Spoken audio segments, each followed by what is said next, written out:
محترم سامعین حاضرین السلام علیکم ورحمۃ اللہ تعالی وبرکاتہ۔ سبھی حضرات قریب قریب آ کر بیٹھ جائیں اور آقا کریم صلی اللہ تعالی علیہ وسلم کی بارگاہ میں درود پاک کے نذران عقیدت پیش کریں۔ پڑھیں اللہم صلی علی سیدنا مولانا محمد معدن الجود والکرم وآلہ بارک وسلم صلو علیہ الصلاۃ والسلام علیک یا رسول اللہ صلی اللہ تعالی علیہ وسلم۔ قرآن مجید سورۃ البقرہ آیت نمبر 87 اللہ تبارک و تعالی ارشاد فرماتا ہے وَلَقَدْ آتَيْنَا مُوسَى الْكِتَابَ وَقَفَّيْنَا مِن بَعْدِهِ بِالرُّسُلِ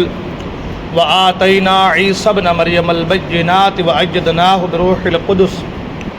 أَفَكُلَّمَا جَاءَكُمْ رَسُولٌ بِمَا لَا تَهْوَىٰ أَنفُسُكُمُ اسْتَكْبَرْتُمْ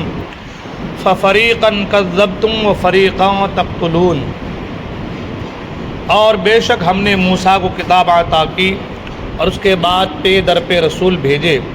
اور ہم نے عیسیٰ بن مریم کو کھلی نشانیاں عطا فرمائی اور پاک روح کے ذریعے ان کی مدد کی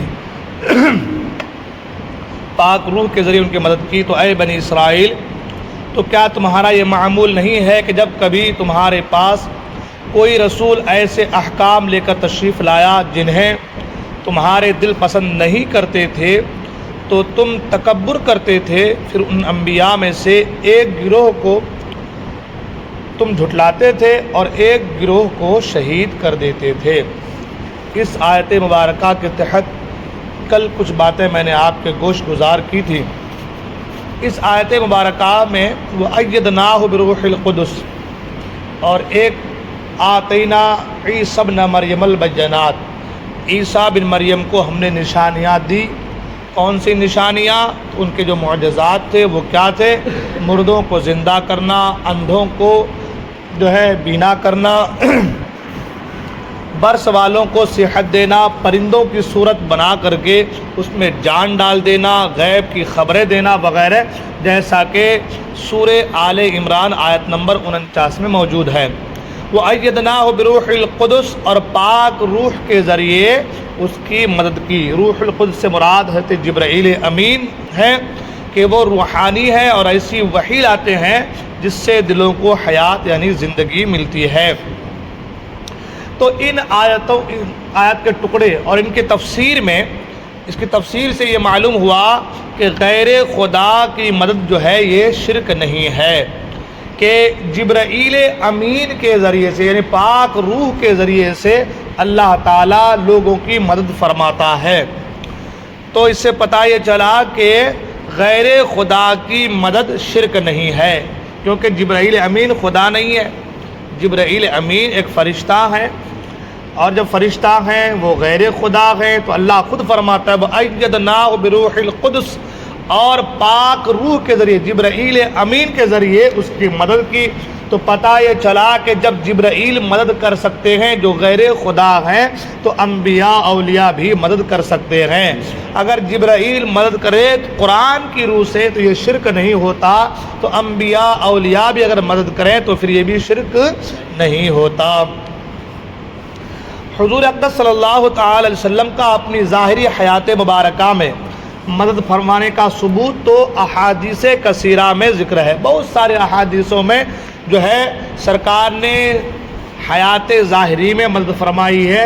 ان کے تعلق سے بہت ساری احادیثیں موجود ہے۔ یہاں دو ایسے واقعات کا ذکر ہوتا ہے کہ جن سے یہ ثابت ہوتا ہے کہ سرکار دو عالم صلی اللہ تعالی علیہ وسلم اپنے وصال ظاہری کے بعد اپنی بارگاہ میں حاضر ہو کر فریاد کرنے والوں کی مدد فرمائی۔ ظاہری طور پر بڑے احادیث ہیں، بہت ساری احادیثیں ہیں کہ سرکار نے مدد فرمائی ہے، لیکن بعد وصال اس دنیا سے جانے کے بعد، قبر میں جانے کے بعد، اپنے اس مقام پر جانے کے بعد جس مقام میں ہر ایک کو جانا ہے یعنی قبر کے اندر، وہاں جانے کے بعد تربت مبارکہ میں رہ کر کے حضور جو ہے زمین والوں کی مدد فرماتے ہیں۔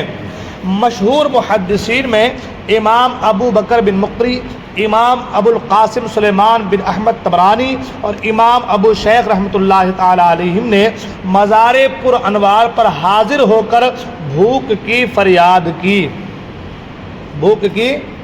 وفاء الوفا کے اندر یہ حدیث پاک جو ہے موجود ہے۔ تو بھوک کی فریاد کی تو رسول کریم صلی اللہ تعالی علیہ وسلم نے ایک علوی کے ذریعے انہیں کھانا بھجوایا، اور اس علوی نے کہا کہ آپ لوگوں نے بارگاہ رسالت میں فریاد کی تھی تو خواب میں مجھے حضور اقدس صلی اللہ علیہ وسلم کی زیارت ہوئی، اور سرکار اقدس صلی اللہ علیہ وسلم نے مجھے حکم فرمایا کہ میں آپ لوگوں تک کھانا پہنچا دوں۔ تو یہ حدیث پاک جو ہے یہ وفاء الوفا کے اندر موجود ہے۔ اسی طریقے سے دوسری بات جو ابن عساکر میں موجود ہے کہ ابو قاسم ثابت بن احمد بغدادی رحمۃ اللہ تعالی علیہ فرماتے ہیں کہ میں نے تاجدار رسالت صلی اللہ تعالی علیہ وآلہ وسلم کے شہر اقدس مدینہ منورہ میں ایک شخص کو دیکھا کہ اس نے سرکار دو عالم صلی اللہ تعالی علیہ وسلم کے روضہ انور کے قریب صبح کی آذان دی، اور جب اس نے الصلاۃ خیر من النوم کہا تو یہ سن کر مسجد نبوی کے خادموں میں سے ایک خادم آیا اور اس نے اسے تھپڑ مار دیا۔ وہ شخص رونے لگا اور اس نے فریاد کی، یا رسول اللہ صلی اللہ تعالی علیہ وآلہ وسلم، آپ کی موجودگی میں اس شخص نے میرے ساتھ ایسا کیا ہے۔ اس کی فریاد جیسے ہی ختم ہوئی تو اس خادم پر فالج گرا اور لوگ اسے اٹھا کر اس کے گھر لے گئے۔ 3 دن کے بعد وہ خادم مر گیا۔ تو اس سے پتہ یہ چلا کہ سرکار اقدس صلی اللہ علیہ وسلم قبر انور شریف میں رہ کر کے جو ان کی قبر میں آ کر کے فریاد کرتے ہیں ان کی فریاد کو سنتے بھی ہیں اور ان کی دستگیری بھی فرماتے ہیں۔ سوال تو یہ ہے، اس شخص نے کہا کہ یا رسول اللہ صلی اللہ علیہ وسلم، آپ کی موجودگی میں اس شخص نے مجھے تھپڑ مارا ہے، یعنی اسے یقین کتنا ہے کہ قبر میں جانے کے بعد حضور زندہ ہیں، تبھی تو یہ جملہ کہا کہ آپ کی موجودگی میں مجھے مارا گیا، آپ کی موجودگی میں مجھے تکلیف دی گئی۔ تو یہ بڑے بڑوں کا عقیدہ تھا، یہ اچھے لوگوں کا عقیدہ تھا۔ آج جو لوگ کہتے ہیں معاذ اللہ نبی مر کر مٹی میں مل گئے، نبی کو کسی چیز کی خبر نہیں، تو یہ لوگ ان واقعات یا تو پڑھے نہیں ہیں یا تو ان احادیث سے ان کا کبھی جو ہے سامنا نہیں ہوا ہے، یا پھر سامنا ہوا بھی ہے تو کسی کے چائے کی، کسی کے پیسے کے لالچ میں آ کر کے اپنے ایمان کو انہوں نے بدلا ہے۔ ورنہ تاریخ گواہ ہے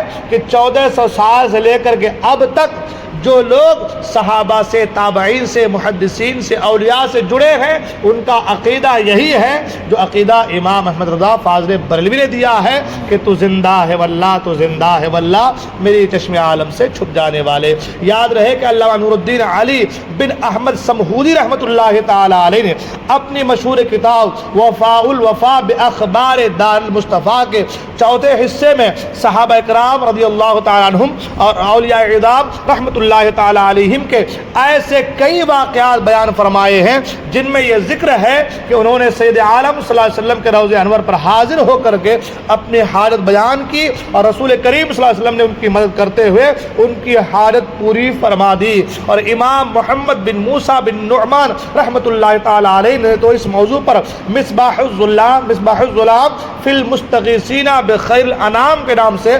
باقاعدہ ایک کتاب بھی لکھی ہے۔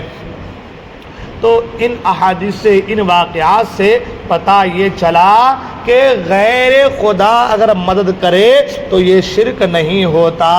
تو پھر نبی اگر مدد کریں تو کیسے شرک ہو سکتا ہے؟ لا تہوا انفسکم، تمہارے دل پسند نہیں کرتے۔ یہودی لوگ پیغمبروں کے احکام اپنی خواہشوں کے خلاف پا کر کے انہیں جھٹلاتے تھے، اور موقع پاتے تو انہوں انبیاء کرام علیہ السلام کو قتل کر ڈالتے تھے، جیسا کہ انہوں نے حضرت زکریا علیہ السلام، حضرت یحییٰ علیہ السلام اور ان کے علاوہ بہت سارے انبیاء کرام علیہ السلام کو شہید کیا، حتیٰ کہ ہمارے آقا صلی اللہ علیہ وسلم کے بھی در پہ رہے، کبھی آپ صلی اللہ علیہ وسلم پر جادو کیا، کبھی زہر دیا، اور ان کے علاوہ آپ صلی اللہ علیہ وسلم کو شہید کرنے کے لیے طرح طرح کے فریب کرتے رہے۔ تو آیت سے یہ بھی معلوم ہوا کہ احکام الہی پر اپنی خواہشات کو ترجیح دینا، یہ یہودیوں جبکہ حکم الہی کے سامنے اپنے نفس کو کچل دینا، یہ کامل ایمان لوگوں کی نشانی ہے نا۔ تو یہودی کیا کرتے تھے کہ جو بات لے کر کے آئے انبیاء، ان کو لگا کہ یہ چیزیں ہمارے خلاف ہیں تو جھٹلایا یہ چیز غلط ہے، یہ نہیں ہو سکتا، یہ غلط ہے، جھٹلا دیتے اور پھر موقع پا کر کے ان کو شہید کر دیتے تھے۔ تو کہتے ہیں کہ